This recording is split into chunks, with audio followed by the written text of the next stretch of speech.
মুখ্যমন্ত্রীর সমস্ত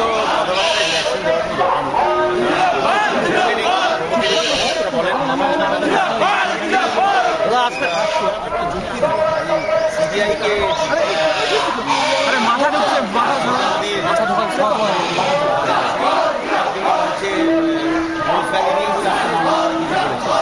আসলে বন্দ্যোপাধ্যায় ভোটের প্রচার আমাকে অস্ত্র আইন নিষেধ করার পরে যেরকম ভুলমায়া হয়েছিল 10 গোল দিয়েছিলাম, তো আর এখানেও 10 গোল কেন 12 গোলই হয়তো দেবো যদি ওনার পরবর্তীকালে যদি এরকম ধরনের কথা উনি বলেন কোনো প্রমাণ ছাড়া বা কোনো দেখুন এন্টারটেনমেন্টে গান গাওয়া আর ডেলোর ঘরের মধ্যে বসে বৈঠক করার মধ্যে একটা ফারাক আছে, সেটা মুখ্যমন্ত্রী নিজে যদি না বোঝেন ওনার পার্টিতে তো 3-4 জন এরকম কিছু লজিক্যাল মানুষ আছেন তারা আমাকে মেনে নিতে পারবেন। আপনি যেটা বলছেন সেটা যদি মেনে নিতে হয় তাহলে সাহারা, রোজগালি, সারদা তিনটে সংস্থার সঙ্গে জগতের মমতা বচ্চন থেকে শাহরুখ খান, আশা বসে থেকে বাবু যারা যারা কাজ করেছে সবাইকেই তো তাহলে সিবিআইকে ডাকতে হবে। যদি ডাকা হয় তাহলে তো আমাদের কোনো আপত্তি নেই, কিন্তু এইটার মধ্যে পার্টি কালার আনা, বিশেষ করে অযৌক্তিকভাবে আনা এবং এই যে একদিন মুকুল রায়ের ঘাড়ে দোষ চাপিয়ে দেওয়া, একদিন বলা যে কেন সুব্রত বক্সিকে ফোন করা হবে, আমাকে কেন ফোন করে না, আর আমরা সবাই অ্যাডাল্ট, যদি আমাকে কেউ ফোন করে তাহলে আমি কি ধরেই বলবো যে আমি ছেলের সঙ্গে কথা বলবো। উই আর অল অ্যাডাল্টস এবং আমাদেরকে যদি কোনো সংস্থা থেকে ফোন করা হয়, আমি আগেও একটি চ্যানেলকে বলেছিলাম, তখন নতুন নতুন গ্রেফতারও হয়, তার আগে আমি বলেছিলাম যে আমার মনে হয় যে এত বড় একটা স্ক্যাম যখন সামনে এসেছে সম্পূর্ণপক্ষ তদন্ত হওয়া উচিত এবং কাদের সঙ্গে যে এন্টারটেনারই হোক আর রাজনীতিক হোক যেই হোক তাদের সঙ্গে ইলিগাল ডিলিংস আছে, রোজগালি বা সারদা যেরকম আমরা দেখছি, সেগুলো যেন মানুষের চোখের সামনে আসে। আমি লাস্টে একটা কথাই বলবো যে এই রোজগালি বা সারদা এইসব ব্যাপারে যত এই মানে কি কি ঘটেছিল, কোন কোন টিএমসি রাজনৈতিক নেতারা জড়িত, এটা যত পরিষ্কার হবে না দিদির ভাবমূর্তিটা তত ময়লা, এটুকুই বলবো।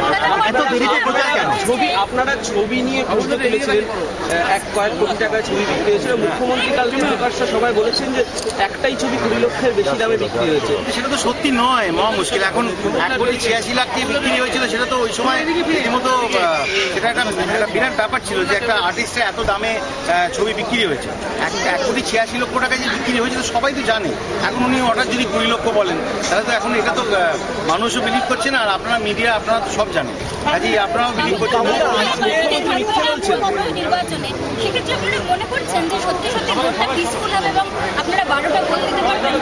না 12টা গোল আমি ব্যক্তিগতভাবে বললাম, যদি আমার ব্যক্তিগতভাবে দুটোকে ঘুমিয়ে ফেলবেন, আমাকে ব্যক্তিগতভাবে বলেছিলেন, সেই জন্য আমি বলেছি। আমি ভোটের ক্ষেত্রে পশ্চিমবঙ্গে তৃণমূল কংগ্রেস যে সন্ত্রাস সৃষ্টি করেছে, যে ভোট হওয়ার এতদিন আগেই যেক্ষেত্রে 3টে দেখা যাচ্ছে জায়গা অলরেডি তারা জিতে ফেলেছে, কলকাতার বুথেতেও এতদিন ধরে দেখছি আমরা শুনছি। গতকাল এমনকি ইলেকশন কমিশনার যিনি এখানে আছেন মিস্টার উপাধ্যায় বোধহয়, উনিও বলেছেন যে এখানে খুব দুর্ভাগ্যজনক ঘটনা যে পশ্চিমবঙ্গে নর্মাল পুলিশ দিয়ে পুরো ভোটও করানো যায়।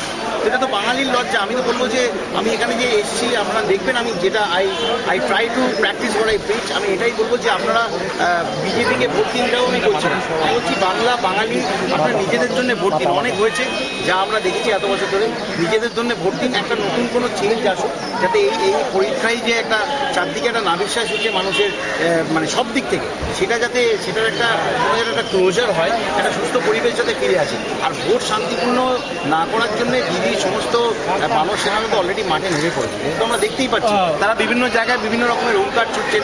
হ্যাঁ, বিভিন্ন জায়গায় মানব সেনা ব্রিজ বানিয়েছিল, এরা মানুষের মামাটি মানুষের সঙ্গে ব্রিজ দিনে দিনে ভেঙে দিচ্ছে। সেটা তো নতুন করে কিছু বলার নেই। সুষ্ঠুভাবে ভোট তো হবে না, কিন্তু তার মধ্যেও কিন্তু সাহস করে মানুষকে ভোট দিতে হবে। অন্তত যারা তৃণমূলকে ভোট দিতে বলে ভোট করতে ঢুকছে, তারাও যদি একটু আধটু ফ্লোট করে, তাহলে আমার মনে হয় যে পশ্চিমবঙ্গে যে চেঞ্জটা, আরেকটা যে পরিবর্তন দরকার, সেটা আমার মনে হয় মানুষ দেখতে। এত দেরিতে প্রচারে নামলেন কেন আপনি? এত দেরিতে প্রচারে নামলেন, একটা সমালোচনা হচ্ছে যে রাহুল সিনহা রাজ্য সভাপতির সঙ্গে আপনার দ্বৈরথ। আমার রাহুল সিনহার সঙ্গে কেন দ্বৈরথ হবে বুঝতে পারছি না। আমি কালকা যোগী, আমি 1 বছর পলিটিক্সে এসেছি, আমি আমার বেসিকটা খুব ভালো জানি এবং আমাকে রাজ্য থেকে যেদিন থেকে ভোটের প্রচারে নামতে বলা হয়েছিল তার অ্যাকচুয়ালি 2 দিন আগে থেকেই আমি নেমেছি। 13 তারিখ থেকে আমাকে নামতে বলা হয়েছিল, 13 তারিখ থেকে নামার কথা ছিল। আজকে 11 তারিখ আমি একটা ডিবেটে অংশগ্রহণ করে কলকাতায় এসেছি এবং সেই জন্য আমি দিনের বেলাটা সময় নষ্ট না করে আমি যতটুকু জায়গায় পাচ্ছি। সেন্ট্রাল ফোর্স একটা জিনিস বুঝতে হবে, আমাদের যে ভোটের যে সিস্টেমটা, সেন্ট্রাল ফোর্সকে কোথায় কোথায় পাঠানো হয় বলুন তো? যে যারা মানে যারা ডিস্ট্রিক্ট যারা আধিকারিক, মানে ডিএম বলুন, কালেক্টর বলুন, তারা কিন্তু লিস্টটা বানায় যে সেন্সিটিভ বুথ কোনটা, এবং সেই লিস্টের ওপর ভিত্তি করে কিন্তু কেন্দ্রীয় বাহিনীকে পাঠানো হয়। কেন্দ্রীয় বাহিনী কিন্তু নিজে কোনো লিস্ট নিয়ে আসে না যে সেন্সিটিভ বুথ কোথায়, কোনটা কোনটা এবং কোথায় কোথায় আমরা যাব। কাজে রাজ্য সরকার, আমরা লোকসভা ভোটেও দেখেছি যে সুপরিকল্পিতভাবে যে সমস্ত জায়গাগুলো অ্যাকচুয়ালি সেন্সিটিভ, সেই বুথে খালি কেউ নেই, ছাপ্পা ভোট হচ্ছে, আর যেগুলোতে ঝামেলা হওয়ার কোনো সুযোগ নেই সেখানে কেন্দ্রীয় বাহিনীকে পাঠানো হচ্ছে। এটা তো আমরা চিরকাল দেখে আছি। এটা সিপিআইএমের একটা, বামফ্রন্টের একটা মোডাস অপারেন্ডি ছিল, এবং বামফ্রন্ট যেটা 34 বছরে যেটা যে ফিনিশটা অর্জন করেছিল, সেটা 3 বছরে তৃণমূল সেই ফিনিশটা অর্জন করে তাদের তো 10 গোল দিল। এখন চারদিকে খেলার নিয়ে চলছে, আমার কাছে খেলার মুখ্যমন্ত্রী ছবি নিয়ে তাহলে ভুল তথ্য দিচ্ছেন। অ্যাবসলিউটলি ভুল তথ্য দিচ্ছেন। আপনারা যখন কাগজে লিখছেন, আমি তো নিয়মিত মিডিয়াতে খবর পড়ি, আমার নিজের খবর অনেক সময় আপনাদের থেকে আমি জানি।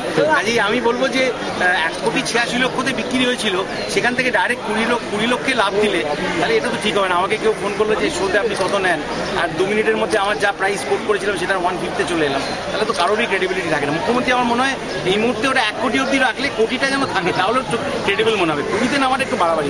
আজকে মুর্শিদাবাদে রাহুল সিনহা বলেছিলেন যে আমরা একটু সামনে থাকি, যে আমরা কেন্দ্রীয় বাহিনীর জন্য রাজনাথ সিংয়ের সঙ্গে কথা বলেছি পার্সোনালি, সেক্ষেত্রে কেন্দ্রীয় বাহিনী আসবে। রাজনাথ সিং আমাকে আশ্বাস দিয়েছে। একদিকে কেন্দ্রের তরফে জানিয়ে দেওয়া হচ্ছে কেন্দ্রীয় বাহিনী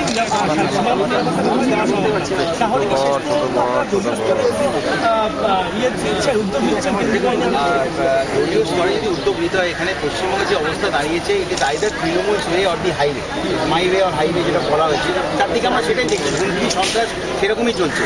সেখানে কেন্দ্রীয় বাহিনী এলে, এবং কেন্দ্রীয় বাহিনী যদিও আমরা জানি তাদেরকে টুটো জগন্নাথ করে বসিয়ে রাখা হয়, সেটা আমরা আপনাদের দৌলতে কিন্তু পশ্চিমবঙ্গের মানুষ আর সেটা জানে, তবুও কেন্দ্রীয় বাহিনী এলে কিন্তু মানুষ ভরসা পেত এই সন্ত্রাসের বিরুদ্ধে বাড়ি থেকে বেরিয়ে ভোট দেওয়ার জন্য।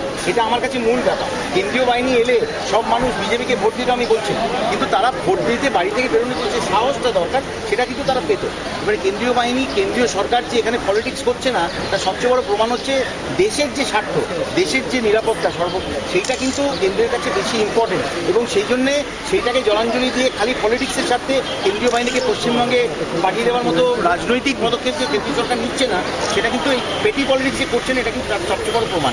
এরপরেও কিন্তু খালি বিজেপি নয়, আমার মনে হয় কংগ্রেস, বামফ্রন্ট এবং বিজেপি, তৃণমূল ছাড়া সমস্ত বিরোধী পার্টিরাই কিন্তু কেন্দ্রীয় বাহিনী চাইছে, এবং প্রত্যেকটা দলই নিজের নিজের মতো করে নতুন করে আবার হোম মিনিস্ট্রিকে রিকোয়েস্ট করেছে কেন্দ্রীয় বাহিনী পাঠানোর জন্য।